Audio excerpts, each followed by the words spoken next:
Since the rise of agriculture, nearly 10,000 years ago, men and women have had to wrangle with unwanted plants competing for critical resources.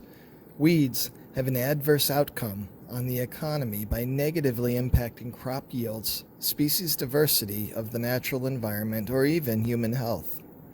Billions of dollars each year are spent on managing weeds and preventing their introduction. Prior to applying different control methods, a grower must be able to identify the weed species and understand its biology. Only then can the best management strategy be implemented.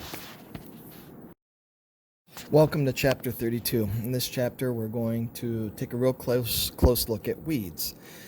By the end of this chapter, you'll be able to describe what constitutes a weed and how weeds impact horticultural systems, list the characteristics of weeds, and list examples of different weed biology. You'll be able to describe the categories for identifying weeds and compare and contrast different weed management methods.